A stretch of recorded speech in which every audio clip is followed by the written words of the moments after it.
Rossiyada ishlab yurgan aziz musulmon musofir do'stlarim, hammalaringga assalomu alaykum. Qisqacha dokumentlar sohasida ma'lumot berib o'tib ketaman. Sababi o'zim yaqinda keldim O'zbekistondan. Dokumentlarimni qildim, yugurib, chopib, oyoqlarim og'rib ketdi, to'g'risini aytsam. Bas yugurib ko'p. Bu albatta bu Moskvadan tashqari. Moskva poytaxtdan tashqari biz Rossiyaning Qozon shahridamiz, Tatariston, Kazandimiz.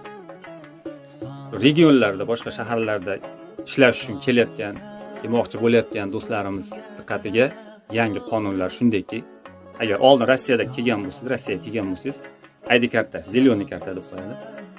Ana shuni yo'qotmay birga olib keling. Uni srogi 10 yil bo'lar ekan. Sababi olib keling deganimiz sababi uni kelganingizdan keyin siz registratsiya uchetga turasiz. MFSga borib, o'sha ish beruvchi orqalimi yoki ko'chadan topasizmi, tanishingiz qo'yadimi? O'sha ID kartangiz bo'lmasa qo'lingizda sizni 30 kunga registratsiyaga qo'yadi xolos, sizni 30 kunga uchetga qo'yadi xolos.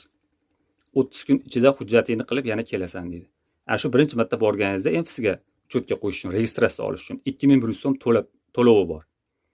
Siz buni orasida bir oy ichida borib dokumentingizni yig'ib, terib, itarilib kelganingizdan keyin yana 2100 so'm to'lab patentga chek bilan 2 oyga qurib yetadimi, 1 oyga qurib yetadimi, 3 oyga qurib yetadimi haligi to'lovi bilan kelasiz. Yana MFSga registratsiyani cho'zdirish uchun, продление uchun.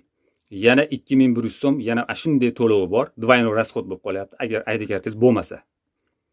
ID kartasi yo'qlar, umuman olmaganlar bo'lsa, shu kelasiz двойной расход. ID kartasi borlar обязательно olinglar, yo'qotmaslikka harakat qilinglar. Ozgina bo'lsa ham yordam bergan bo'lsam, hissam qo'shgan bo'lsam, sizlardan bitta like